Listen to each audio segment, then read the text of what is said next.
Happy New Week to everyone, for everyone that started the new week. Vhiki rakanaka kune munhu wese avo vanhu vese vatanga wiki itsva.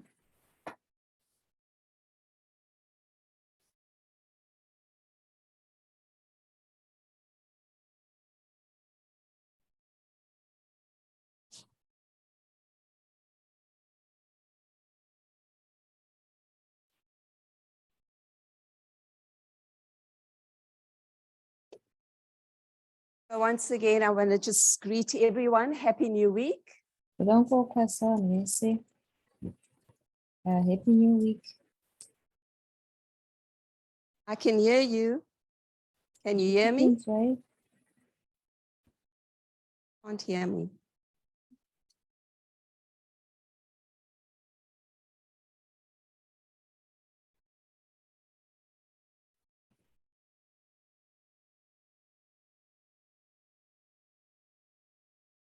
None of them can hear me. Hapana ari kundinzwa. Pedro, can you? Gabriella, can you hear me? Gabriella can't hear me.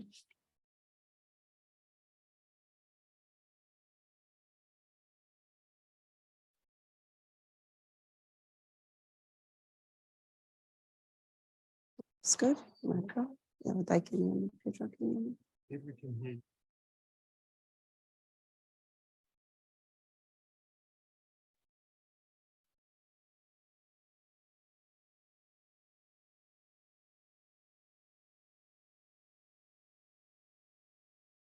Be ready to go.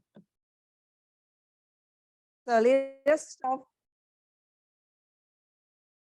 So let us start with the silent prayer. Tichatanga nemunamato werunyararo.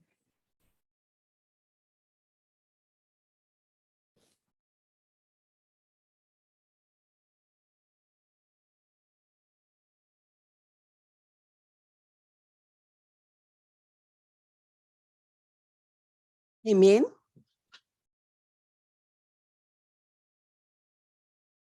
Okay, Amen. once again, Happy New Week to everyone. Zvakare toti vhiki rakanaka kuvanhu vese. And I know it's really late for for a lot of you all that are watching at this moment. Ndoziva kuti kuvazhinji vedu vari kuona nguva yaenda. But I pray that you will be blessed with this, with these studies. Asi ndinonamata kuti tikomborerwe nezvidzidzo izvi. So let's start. Yesterday, we spoke about false liberty and how it all started. Nezuro takataura nezverusununguko rwemanyepo uye kuti zvakatangira papi. We saw how it was applied first in heaven. Takaona kuti zvakaaplaiwa sei kutanga kudenga. And how Lucifer managed to continue spreading his lies. Uye kuti Lucifer akakwanisa kuramba achienderera mberi nekuti manyepo ake atekeshere. And his misinformation on earth. Uye misinformation yake panyika. So through the years, freedom has been manifested in various forms of abuse. Kuburikidza nemakore akapetanwa atakararama, rusununguko urwu rwakaratidzirwa nenzira dzakasiyana siyana. And spread throughout the world. Rukatekeshera pasi tenderere. We saw how freedom was promised to the world. Takaona kuti rusununguko urwu rwakapromiswa kunyika. Such a deceiving manner. Nenzira iyo yainyengera. And it continues today through the Declaration of Human Rights. Inoenderera mberi muzuva ranhasi mukuburikidza neDeclaration yeHuman Rights. So in today's study, we will see how the violation of the Declaration of Human Rights has brought about women's abuse and pornography. Tichaona muchidzidzo chedu nhasi kuti kuviolata kwakaitwa declaration yehuman rights yakaunza sei kuabhuswa kwemadzimai uye nhau dzepornography. And we'll see that the same governments that promises protection tichaona zvakare kuti hurumende idzo dzakare dzinopromisa protection these laws vane mitemo iyi is the same government that uses the laws to abuse their power and gain. ndidzo hurumende zvakare dzinoshandisa mitemo yadzo kuti vaabhuse masimba avo uye ivo vabudirire. And with this, we see how Lucifer continued his government on earth. Neizvozvo tinoona kuti Lucifer akaendera mberi sei nehurumende yake pasi pano. So I'd like to go through an article that was actually shared on the media broadcast a while back. Titarise article yakashewa pamedia broadcast nguva yapfuura.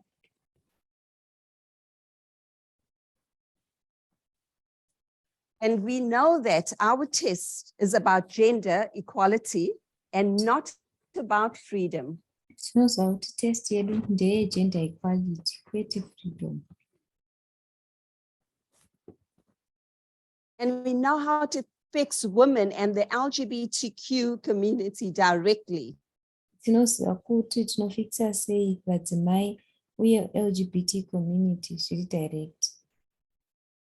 And as part of prophecy and students of prophecy, and part of it, isu tiri vadzidzi veprophecy uye izvi zviri part yeprophecy. It's important that we start understanding why these topics are so important to us. Zvakakosha kuti titange kunzwisisa kuti matopics aya akatikoshera zvipi. As we approach the Sunday law. Apo taswedera pedo neSunday law. Because we know we're not yet at the Sunday law. Nekuti tinoziva kuti hatisati tasvika paSunday law. At the same time, many external things are happening around us. Panguva imwe cheteyo zvinhu zvakawanda zviri kunze zviri kuitika zvakatitenderedza. And there are steps that we need to be aware of that is actually leading us there. Pane matsiko atinofanira kunge tichiziva ari kutitungamirira kusvika ikoko. It's also important that we remember that we are part of prophecy. Zvakakosha zvakare kuti tirangarire kuti isu tiri part yeprofesi chiprofita ichi. And that we actually we contribute to society. Uye kuti isu tinocontributa kusociety. And with so much abuse in this world, paine maabuses akawanda munyika ino. Topics like pornography are not openly spoken in our movement. Misoro yenyaya yakaita kunge pornography haitaurwi pachena mumovement yedu. But it's an important topic that we need to understand because of women's abuse. Asi inyaya yakakosha zvikuru kuti tiinzwisise nenyaya yekudzvanyirirwa kwemadzimai. An article that was actually forwarded a while ago by Elder Tess on the media broadcast. Pane article rakatumirwa kare naElder Tess pamedia broadcast. This what was said. Rakataura richiti. We have from a prophetic vantage point tine ziso rechiprofita. Discuss the sexual revolution in context Takadiscussa sexual revolution mucontext of the fight for gender equality. Yekurwira nhau dzegender equality. So while many feel uncomfortable with discussing sex, saka apo vazhinji vasinganzwi kusununguka kutaura nenhau dzesex,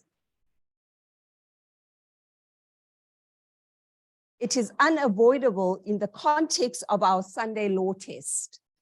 Hatikoni kuzvidzivirira mucontext yeSunday law test yedu. Gender-based and LGBTQ+ equality Gender-based uye LGBTQ+ equality.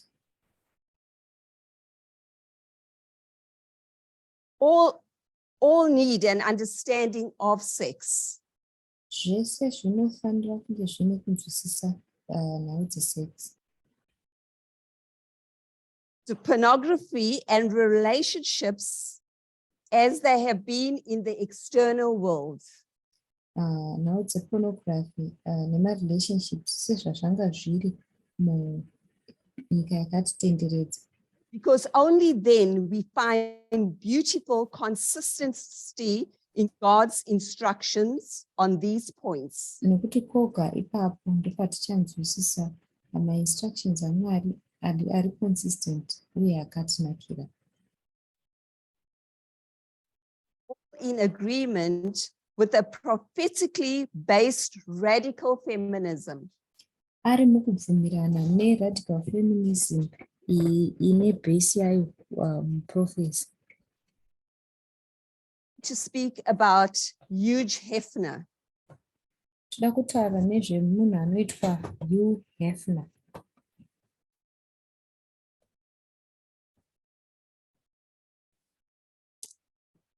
There's much to be said about the impact of men such as Hugh Hefner. Kune zvizhinji zvatingataura neimpact yevarume vakaita saHugh Hefner. Was an American businessman. Hugh akanga ari muzvinabhizinisi wekuAmerica. Founder and editor-in-chief of the world's most famous erotic magazine. Uyu akatanga magazine riri erotic rakakurumbira zvikuru kwazvo. And we know the name of that is Playboy magazine. Magazine iri tinoriziva richinzi Playboy. These contribute to how we view this revolution and how society Miono yake inocontributa kuona kwatinoita kana kutarisa kwatinoita society. where we see radical feminism versus liberal and cultural. Apa tinoona radical feminism ichikakatirana ne-liberal ne-cultural. And freedom versus equality. Uye nhau dze-freedom versus equality. Members of this movement view sex and abuse today. Uye kuti ma-members ve-movement ino vanotarisa nhau dze-sex nemuono upi muzuva ranhasi. A champion for causes of equality through the 60s and the 70s. Champion mumacauses e-equality makore ana 60 nana 70. Feminism.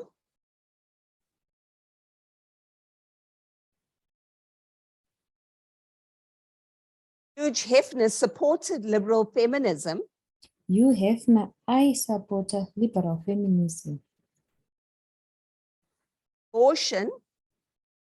Aisapota zvakare nhau dzeabortion.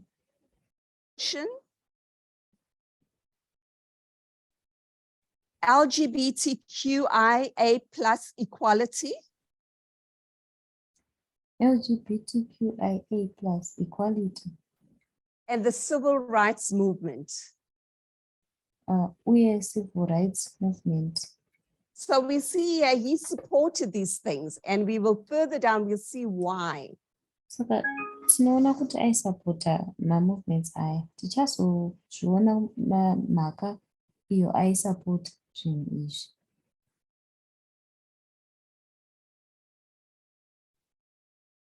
And by so many today, he is still considered a leading part of sexual revolution.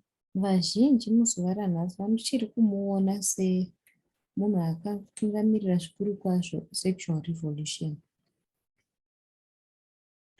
Freeing women from the expectations of a conservative society Achisunungura madzimai kune ma-expectations esociety yanga iri conservative. and giving them a platform to express themselves sexually. Achivapa mukana wekuzvi-expressa nenzira dziri sexual. But if we look at liberal versus radical feminism, Asi tikatarisa liberal feminism versus radical feminism, we should question, tinofanira kubvunza, is that what freedom looks like? ndizvo here zviri rusununguko? So I'm going to start quoting some of a bit of an article Saka ndichatanga kuverenga zvimwe zvearticle iri. in the universally recognizable Playmates centerfolds. Mune Playmate Centerfolds iyo inozivikanwa pasitenderere. Magazine defined an airbrushed and unattainable standard Magazine rake rakataura nezve standard iyo isingasvikiki of yakakwenenzverwa feminine attraction and availability. yeattraction yemadzimai uye uvepo hwavo. That has made Playboy an irresistible target over the years. Izvi zvakakonzera kuti Playboy ive target yanga isingaresistiki kwemakore aizoteera. For its legion of critics Nevaikriticize vakawanda who said it's a sexist, vaiti imagazine riri sexist, said it's a sexist, vakati ranga riri sexist, said it's a sexist objectifying rag. raivawo raiita vadzimai maobjects, Led by a creepy old man whose legion of bunnies raitungamirirwa nemumwe murume anga akachembera ane vanhu vake vaiti mabunnies, and bed partners never seemed to age even as he did. avo vaakazoita kuti vave mapartners ake mumubhedha, avo vaida kuti vasambozofa So vakachembera. we see that Hugh Hefner, youth represented feminine attraction and availability. Saka takaona kuti Hugh Hefner airepresenta feminine attraction neavailability yavo. Hugh Hefner proclaimed that he was the one that led the magazine and these young women. Iye Hugh Hefner pachake ndiye aitoti ndiye aitungamirira magazine uye madzimai ava pachezvavo. Remembering that Lucifer was also an important point for him was external beauty. So external beauty was also an important point for Lucifer. Rangarirai kuti kunaka kwekunze kwakanga kuri point yanga iri important kuna Lucifer. And today, as we look, we see how the expectation of beauty and beauty standards lead to abuse. Muzuva ranhasi patinotarisa tinoona kuti ma-expectations ema-beauty standards aya anotitungamirira kusvika kuabuse muzuva ranhasi. Both men and women were expected to channel their sexuality into monogamous marriage. Madzimai nevarume vakanga vakatarisirwa kuendesa ma-expectations avo e-beauty Both standards. men and women were expected to channel their sexuality into monogamous marriage. Transgressing those strict pyramids could lead to social ostracism, loss of employment, or even diagnosis of mental illness.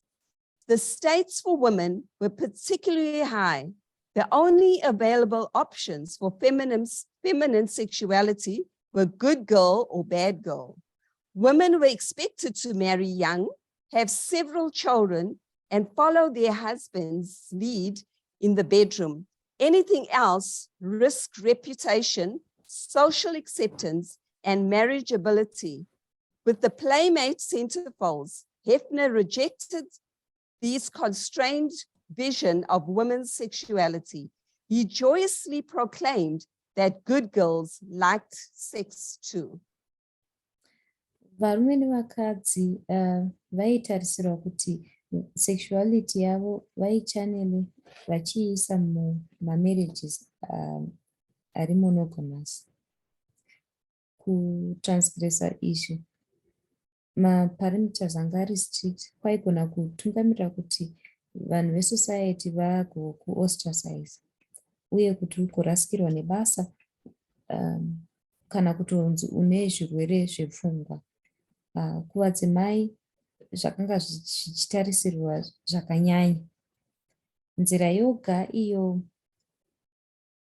vanhu vadzimai vaigona kuve available femininity yavo nesexuality yavo yaiva yekuve musikana akanaka kana musikana akashata. Madzimai vaitarisirwa kuti varoorwe vari Hefner was vadiki motivated by his vave unwavering nevana support vakawanda for personal freedom, uye sexual or vateedzere varume vake otherwise. uye vatungamirirwe mubedroom. Hefner aizivikanwa Hefner's politics were progressive. politics dzaHefner dzakanga dziri progressive. And he supported much of the liberal agenda in the second half of the 20th century. Aisapotawo liberal agenda yakanyanya second half ye20th century. Also, support for civil rights. Zvakare aisapota civil rights. Also, support for civil rights, gay rights, and anti-war movements. Aisapota gay rights The anti-war movements. liberalization of drug laws and liberal feminism all found their way into the Playboy worldview. Kuliberaliza kwema-drug wars uye kwe-feminism zvakawana nzira yazvo muPlayboy raHefner.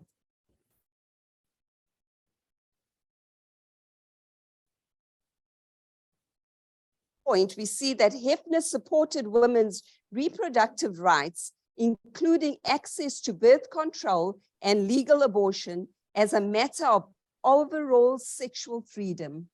Tinoona zvakare kuti Hefner aisapota ma-reproductive rights emadzimai kusanganisira access to birth control ne-legal abortion, but aiva nemuono wekuti sexual freedom yavo. And on the fifth point, of course, liberated women meant straight men could have more consequence-free sex, but reproductive rights were an important issue for feminists. Zvaizorevawo zvakare kuti madzimai ava vanenge vasunungurwa vaizokwanisawo kuti varume vawane sex iri free, asi ma-reproductive rights avo akanga akakoshawo zvakare kuma-feminists. Sixth point, we see that Playboy published information on the struggle for legal abortion with monthly updates on changing states' laws. Playboy yakazopublishawo information ne-struggle yaivapo pama-legal abortion nema-monthly updates ma-state laws aichinja. So why would Hefner be so supportive of reproductive rights and abortion? Saka seiko Hefner aisapota zvikuru ma-reproductive rights aya uye abortion?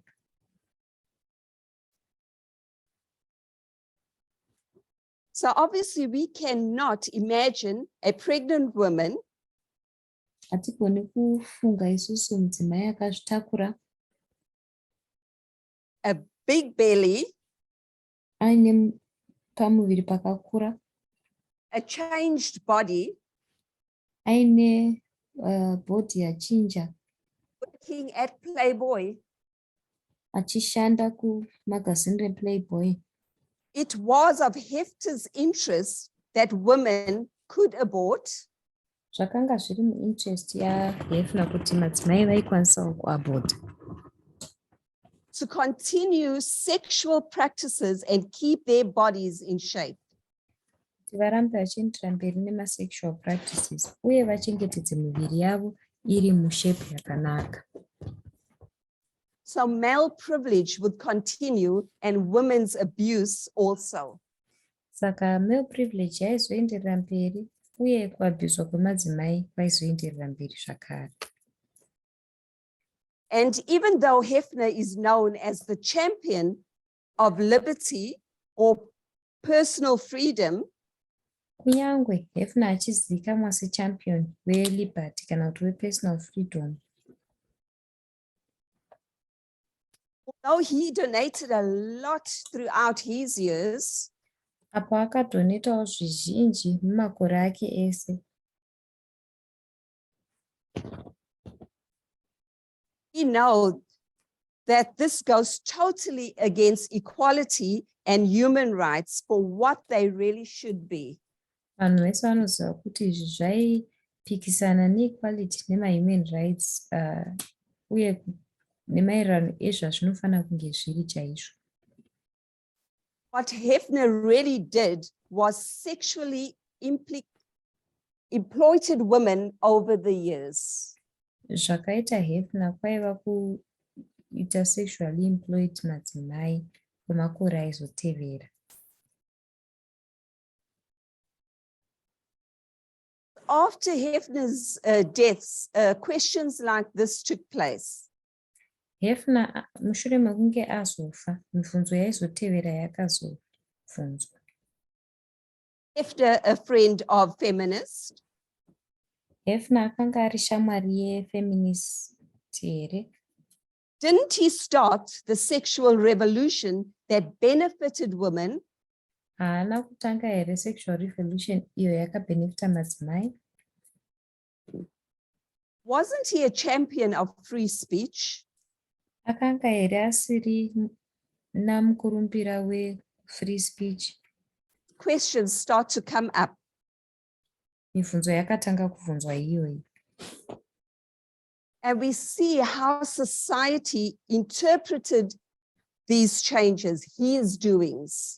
Tinotanga kuona kuti society yaiinterpreta sei kuchinja uku, kuita kwaHugh Hefner uku. Second wave radical feminists Second wave radical feminists provided a groundbreaking analysis vakabva vaita analysis iyo yanga iri groundbreaking of how porn reproduced and amplified yekuti porn yakareproducer sei ikaamplifya sei, an ideology that legitimized violence against women. ideology yaizosimbisa violence kumadzimai. Their work uncovered how women in porn were sexually exploited. Basa ravo rakafukunura kuti madzimai vemuporn vaiabhuswa sei zviri sexual, And how all women were hurt by being reduced to the class of sex objects. uye kuti madzimai vese vaizorwadziswa sei nekurichuswa kuiswa muklasi yemasexual objects. Hefner often said that Playboy celebrated the beauty of women, Hefner aigara achitaura kuti Playboy inoselebrata unaku hwemadzimai and allowed them to be sexual. uye ichitendedza kuti vave vari sexual. But what he really did was hijack the radical feminist ideology Asi zvaakanyatsokuita kuhijacka ideology yemaradical feminists that argued for sexual liberation iyo yaidawo kuti kuve nerusununguko munhau dziri sexual, by monetizing women's bodies and calling it a revolution. Kuti miviri yemadzimai isaitwa kunge imari, vachiidaidza vachiiti sexual We can revolution. see this type of freedom. Tinoona mhando yefreedom iyi. Wasn't about empowering of women, Yakanga isinei nechekuita nekuempower madzimai, it was breaking down of women asi kwaiva kutsemura nepakati kwemadzimai, and empowering men. kuchisimbisa vanhurume. This is what Lucifer brought to the earth by propagating freedom or sweet liberty in his own way. Ndo zvakaunzwa naLucifer pano pasi, achida kukurudzira freedom yake neliberty yake nenzira dzake ega. He brought us to the world where freedom is above equality. Akatiunza kunyika iyo freedom iri pamusoro peequality. He brought women to a point of abuse. Akaunza madzimai papoint iyo vaizoabuswa. Controlled by governments and wicked society. Governments anga asiri proper uye society And controlled by male privileges. yaizokontrolwa nemaprivileges evanhurume. So when we look of examples of misogyny, Saka patinotarisa nemienzaniso yemisogyny, which is violence against women and which includes domestic violences, inova iyo violence kumadzimai zvinosanganisirawo madomestic violences, sexual harassments, kushungurudzwa zviri sexual. we see how pornography plays a huge role. Tinoona kuti pornography inoiplaya sei role yakakura. It's a psychological technique aimed at controlling women. Itechnique iri psychological yakanangana nekukontrola madzimai.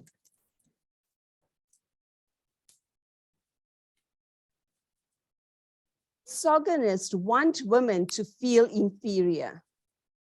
Avo mamisogynist vanoda kuti vadzimai vanzwe vari pazasi. Because these actions are primarily led by men. Nekuti maactions aya anowanzotungamirirwa nevanhurume. The rejection of feminine qualities Kurambwa kwemaqualities emadzimai in the workplaces, hobbies, at home, etc. mumabasa, mumahobby, mudzimba nekumwe kwakadaro.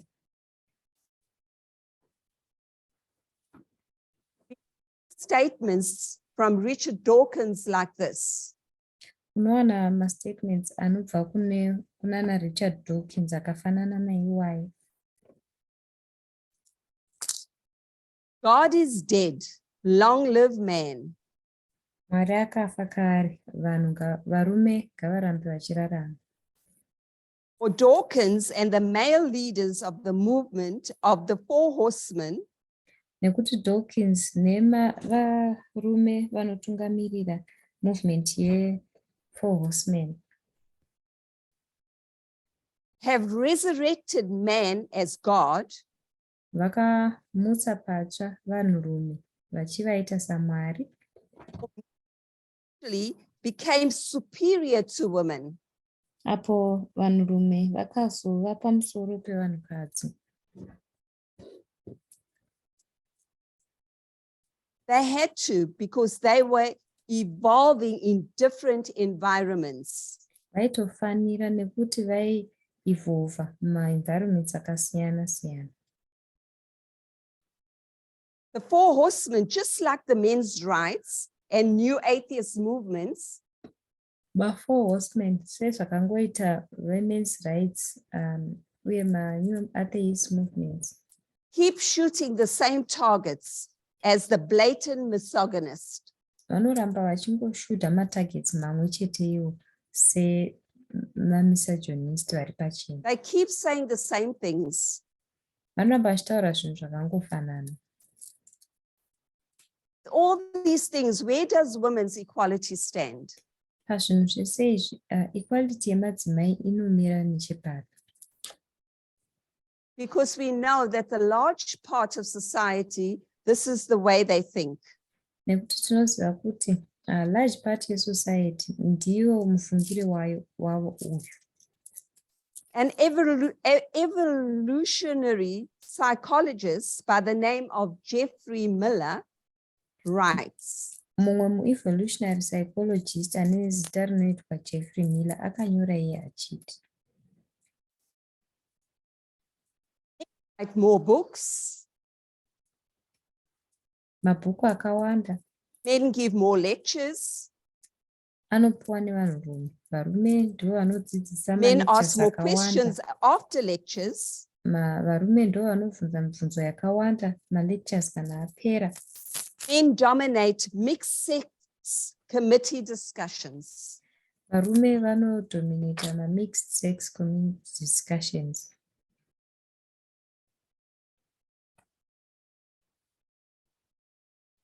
And the same thoughts as society were held within our movement. Pfungwa imwe chete iyi yekuti society inodominata mukati memovement yedu.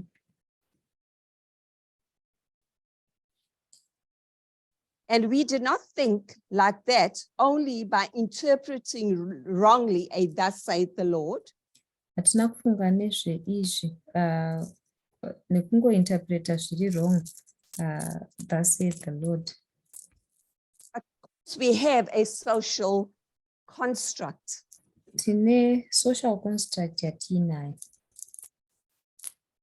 Society influences us as much as we influence them. Society inoti-influence sekuinfluenza kwatinongoiitawo isusu society yacho.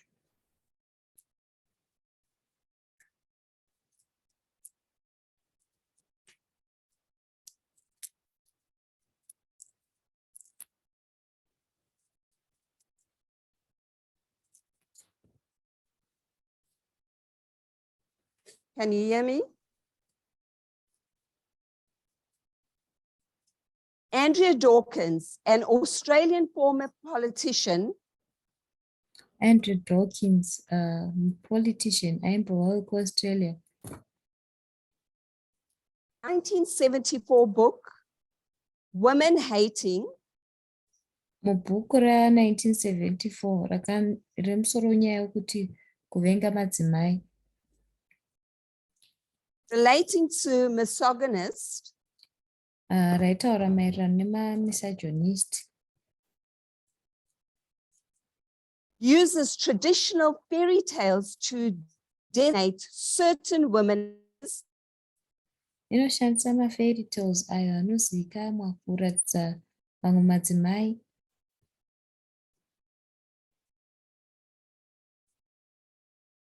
uses traditional tales to designate certain women as good, for example, inoshandisa mafairy tale anozivikanwa kuti varatidze mamwe madzimai senge vakanaka semenzaniso. Sleeping Beauty and Snow White, Vakaita sana Sleeping Beauty nana Snow White vaya are inert, inert meaning a lack of ability or strength to move or a lack of power. vari inert zvichireva kuti havana masimba kana kuti havakwanisi kumuvha. They are passive characters. Vanoti macharacters ari passive, vasina So masimba. if we go back and recall Hefner's words, these good girls also like sex.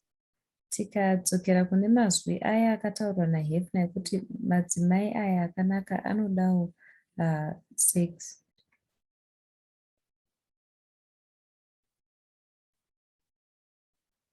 Andrea Dawkins observed these characters that never think, Andrea Dawkins anoongorora macharacters aya asingagoni kufunga, act, anongoacta, initiate, nekuinitiata, confront, kuconfranta, resist, kuresista, challenge, feel, care, or question. kuchallenja, kunzwa, kana kuve nebasa nazvo kana kubvunza. No similar judgment is applied to men. Hapana judgment iri similar neiyoyo yakafanana neiyoyo inoapplywawo So as she kuvanhu. continues writing, she adds that women are powerful, Panoramba achiendera mberi mukunyora anowedzera achiti iye madzimai vane masimba, are tolerated by misogynists, vanotoleretwa nemisogynist. Why did women use their power to reinforce the power of men? Seiko madzimai vakashandisa simba ravo kuti vasimbise patsva masimba evanhurume And to oppose feminism. uye kuti vapikise feminism. So as women continue fighting for equality, Apo madzimai vaendera mberi mukurwira equality, we continue to see that boys today are more sexist than their grandfathers. tinoramba tichiona Generation. kuti varume vakomana mazuva ano vatowedzera kuva sexist than madzisekuru avo, Particularly when it comes to sexual expectations. nyanye kana kuchiuya panyaya dzema-expectations ezvinhu zviri sexual. If we look at the article, Women's Equality and Pornography, Tikaongorora article rakanzi Women's Equality and Pornography, speaks on how hymen repair surgery has been promoted as freedom of choice. rinotaridza kuti iye akapromotwa sei se-freedom of choice.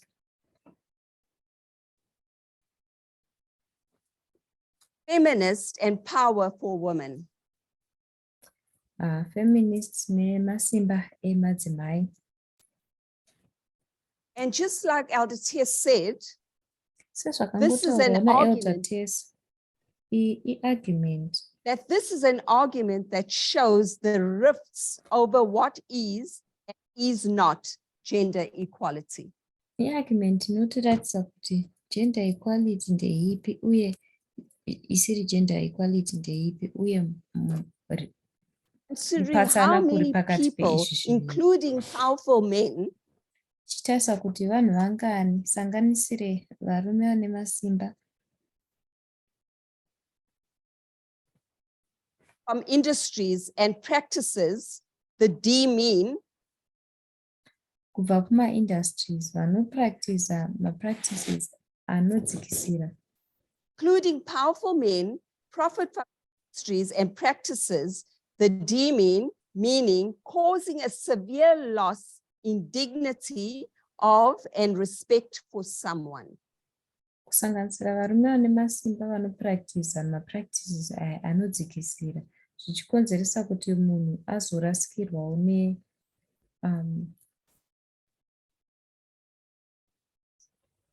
nekutenda manaiye pachezvake. Those people continue to harm women. Vanhu ava vanoramba vachikuvadza madzimai. And that should not be a surprise. Hapafanike paine surprise. That they lobby to use the branding of feminism and freedom to cover up. Vanoramba vachida kushandisa branding yefeminism uye yefreedom kuti vakavhiridze. beauty surgeries. Masejari ekunatsa. Some see pornography as a form of freedom for women, which we know is false freedom. Vamwe vanoona pornography seform yefreedom yemadzimai. Icho chinhu tinotoziva kuti mafreedoms emanyepo. And that we know is false freedom. Tinomaziva ari mafreedoms emanyepo. It's also this cult of virginity that is making its way back. Pane iyo futi cult yevirginity iri kudzoka zvekare. Which is also another form of women's abuse. Imwewo mhando yeabuse yemadzimai. It might seem as human rights or liberating of them. Zvinogona kunge zvichiita sekunge mahuman rights kana kuti kusunungurwa kwawo mahuman rights. Of old traditions. Traditions, mhando dzese dzematraditions. For the past 30 years in the Muslim world and certainly Western countries, Makore 30 apfuura kunyika yechimuslim uye kuma-Western countries. Conservatives have once again made virginity the ultimate moral barometer. Ma-conservatives zvakare vakaita kuti virginity ive iyo ultimate moral barometer kana kuti chinomezha morality. And this barometer, it's used to measure air pressure in the atmosphere. Barometer chinstrument chinoshandiswa kumezha air pressure mumhepo. Men, you see these men fantasizing on women's bodies, and this actually leads them to this abuse. Unoona varume vachifantasiza pane mabodies evadzimai, izvo zvinozovatungamirira kuti vaabuse madzimai iwayo.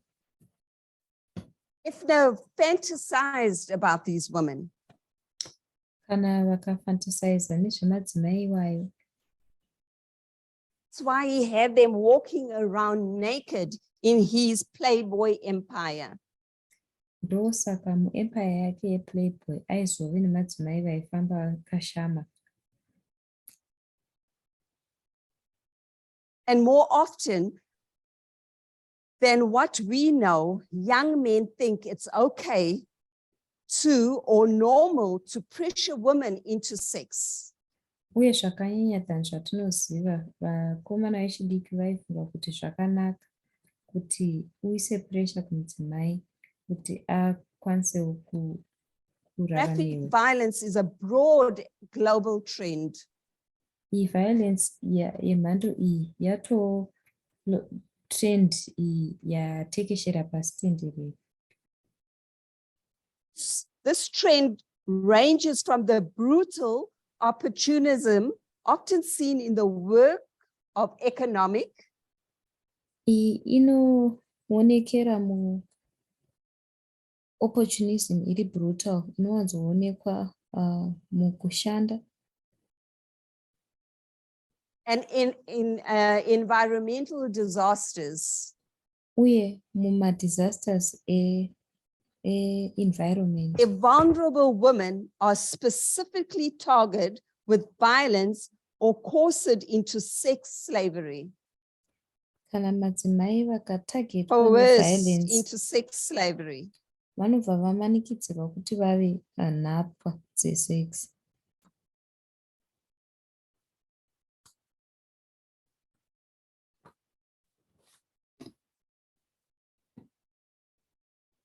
See these graphic scenes of women who are beaten up during these porn scenes. Unoona mascenes akawanda emadzimai vanorohwa chaizvo mumascenes aya epornography.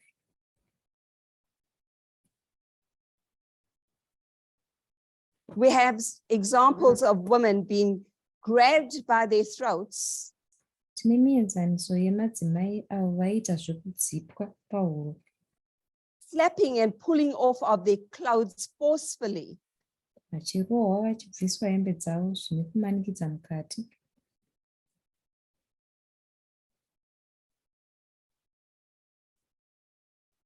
That are often asked about these things that happen to them. Vanowanzobvunzwa nezvinhu izvo zvinoitika kwavari. Are never comfortable with what takes place.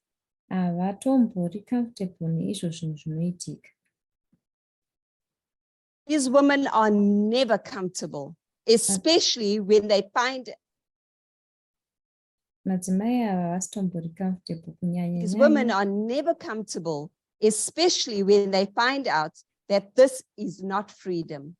Havasi comfortable kunyanya apo vanotozozviziva kuti urwu harusiriro rusununguko. Or revolutionary, it goes against true human rights. Kana kuti zviri revolutionary vakaziva kuti zvinoenda against mahuman rights azvokwadi. Joanne Angel, a self-described porn actress, Joanne Angel, uyo anoacta pamafirimu eporn, says sexual violence is often promoted as an expression of women's rights. anoti sexual violence inowanzokupromotwa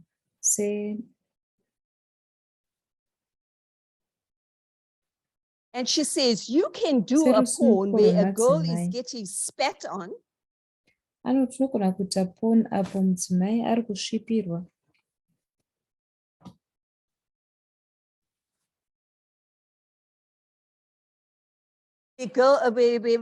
Where guys are calling her a dirty slut. Apo varume vachimudaidza vachiti ihure. And that's okay, she says.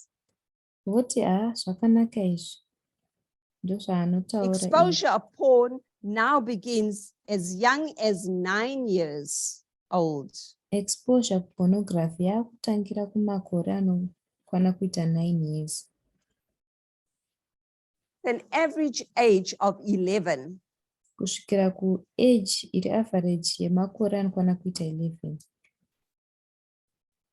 And we see that the largest group of pornography consumers being boys under the age between 12 and 17. Tinoona kuti vakomana vechidiki vari pakati pemakore 12 ne17 ndivo vanonyanya kuona pornography idzi. We know gone are the days of hiding those magazines under the bed. Hatisiri mumazuva ayo ekuhwandisa mamagazini aya pasi pemibhedha. Because today the most common form of pornography includes verbal and physical aggression against women. Pornography form yakanyanyotekeshera inosanganisira aggression iri verbal uye iri physical. And nearly 90% of the movies that are freely available mamovies anokwana kusvika kunana 90% aripo ari free. Movies that people in this movement watch. Mamovies aya anoonekwa nevanhu vemovement ino. They think they have the freedom to do so. Vachifunga kuti vane freedom yekuzviita. Pornography and domestic violence has a strong connection. Pornography and domestic violence ine connection yakasimba zvikuru kwazvo. Increasing sexual expectation directly linked to the use of pornography. Kuwedzera kwema-sexual expectations kwakabatana zviri direct nenhau dzepornography. So what can happen in relationships is chinozoitika manje muma-relationships ndechinotevera. your intimate partner expects you to do all these porn things that he watches. Intimate partner wako anozokutarisira manje kuti umuitire zvese pornography zvaanoswera achiona.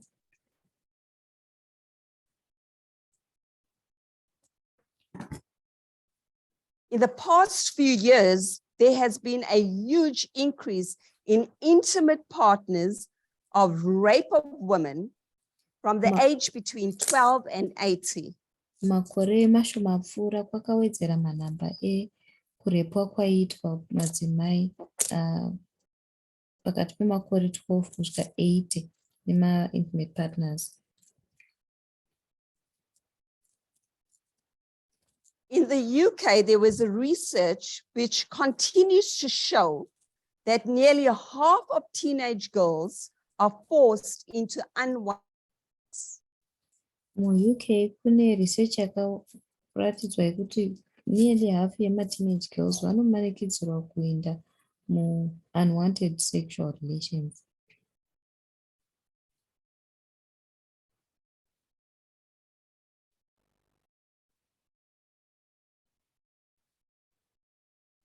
This is a sick and perverted mindset. Iyi ipfungwa yekurwara uye yakanhora. Philosophy of rape is absolutely justifiable. Kutekeshera kwekurepa vanokujustify. That men have sex by force if women don't provide them their need. Vachiti varume vanova nesex asi vanobvumidzwa kuvamanikidzira kana madzimai asiri kuvaprovida This is the world that porn has brought about. Ndiyo nyika That porn has actually built. yakavakwa nepornography iyi. And post-millenniums are the first to experience it. Vana vema-post-millennium ava ndovekutanga kuzviexperiensa izvi. And then we also still see these anonymous image board websites. Tinozoonawo mawebsites aya ema-image board asingazivikanwi kuti ndaanani. Host boards dedicated to a wide variety of topics. Anodedicata kumatopics akawanda. One which is porn being videotaped on this site where children trafficking takes place.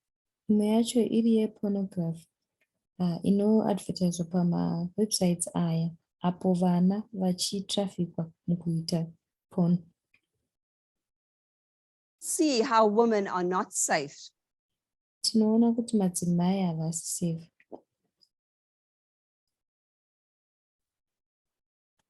Leslie Bennett, a porn actress, says, Umwe Leslie Bennett anoacta munhau dzepornography anotaura achiti, is the instruction, rape is the practice. Sex ndiyo instruction, rape ndiyo practice. Battered women are the practice, battered children are the practice. Vakadzi nevana vari battered ndo practice ne-instruction. During a speak out session, many told horrifying stories of being raped as children. Panguva yekuti vanhu vaitaura, vazhinji vakataura nhoroondo dzavo dzekurepwa vari vana vadiki. By their fathers or their brothers. Nemadzibaba avo kana nemabrothers avo. Had often prepared for such events by reading or watching pornography. Vakagadzirirwa nema-events aya mukuverenga kana mukuona pornography. Catherine Brady, a participant, says, Catherine Brady, uyo aiva muparticipant, aitaura achiti, family was a middle-class, moral, religious family. Mhuri yake yakanga iri moral, religious family yepa middle class. Father had raped her from the time she was 8 years old.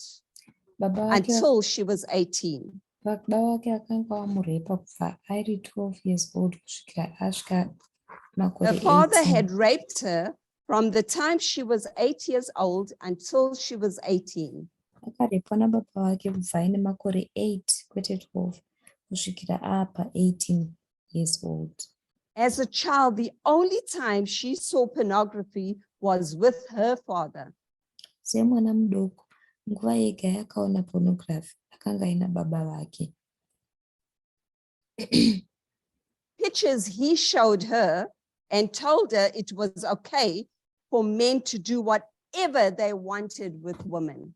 Airatidzwa mapicture achiudzwa kunzi zvakanaka zvinobvumidza kuti varume vaite chero zvavanoda nemiviri yemadzimai. Men like these and many others are those that are unable to relate to women as equal human beings. Varume vakaita seava nevamwe vazhinji ndo avo vasingagoni kurileta nemadzimai sevanhu vari equal kwavari. And most rape victims are girls under the age of 12. Marape victims vakawanda vasikana vari pasi pemakore 12.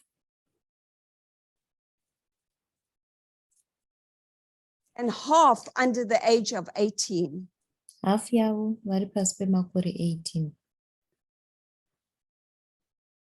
Men feel uncomfortable in this movement to discuss sex. Vazhinji vanonzwa vasina kusununguka movement ino kutaura nhau dzesex. Avoidable in the context of our Sunday law.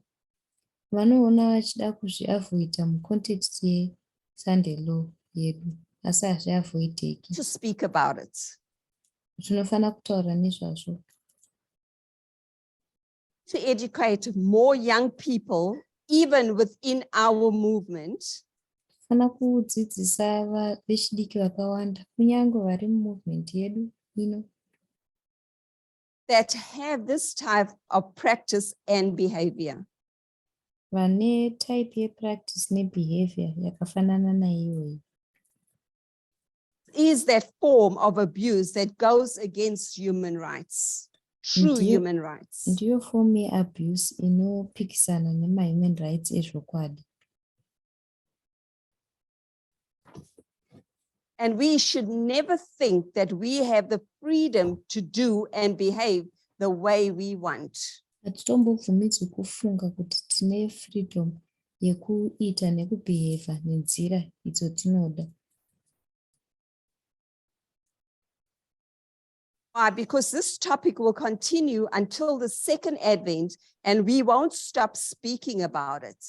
Nemhaka yekuti topic iyi icharamba ichitaurwa nezvayo kusvikira kuuya kwaJesu kwechipiri uye hatisi kuzombomira kutaura nezvayo. There's much to be said and much to be learned about sexism. Kune zvizhinji zvatingataura uye zvizhinji zvatingadzidza maererano nesexism. Inequality, Inequality, false liberty, rusununguko rwemanyepo, and all the abuses that it carries. uye maabuses ese anotakurwa neizvozvi zvinhu izvi. Even though people say they are tired of listening to these topics, Kunyange zvo vanhu vachiti taneta nekuteerera matopics aya.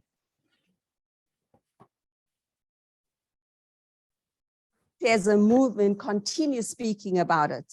Semovement tinoramba tichitaura nezvazvo. We do not see the change within the movement or the world. Nekuti hationi kuchinja mukati memovement kana kuti mukati menyika. And part of understanding the kingdom of heaven Chimwe chine chekuita nekunzwisisa umambo hwekudenga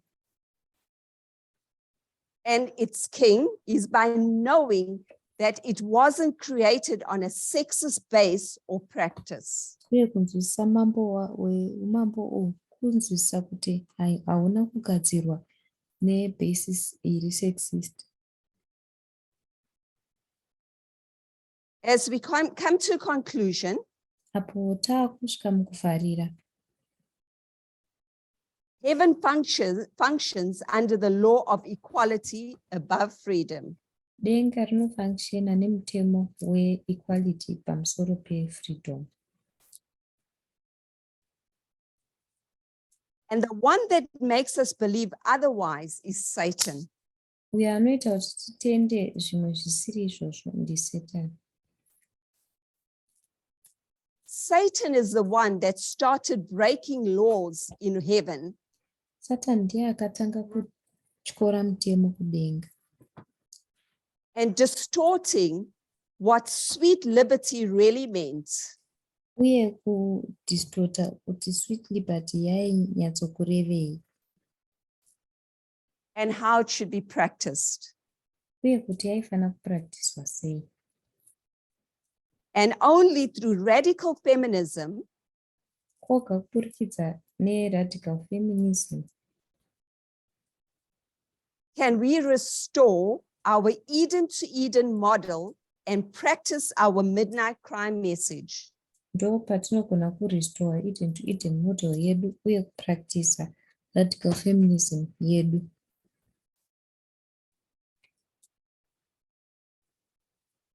Radical feminist wouldn't play nice. Radical feminist haaiti play nice. And nothing is more scary than women who will do whatever it takes to change the condition of their oppression. Hapana chinhu chinotyisa semudzimai anoita izvo zvinotora kuchinja condition yeudzvanyiriri hwavari kuitwa. Maybe think of the liberty that we really do want. Ngatifungei nezveliberty iyo yatinonyatsoda. Do we want to continue the false liberty that Satan gives to us in this world? Toda kuenderera mberi nemafalse liberties atinopiwa naSatani here munyika ino? Or do we want to hold on to the cords that give us the true liberty? Kana kuti tinoda kubatirira kumacodes anotipa liberty yazvokwadi. It is a dangerous place to try and test and to see what the world has to offer. Inzvimbo iri dangerous kuda kuzama kuona nekuravira kuona kuti nyika inotipeiko.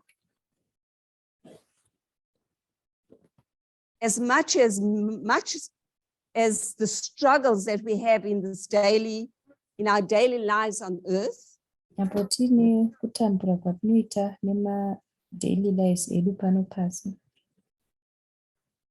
we need to hold on with our whole bodies onto the cords. Zvisinei neizvozvo tinofana kuramba takabatirira nemuviri wedu wese kumacodes atakapiwa. Let us pray. Ngatinamatei.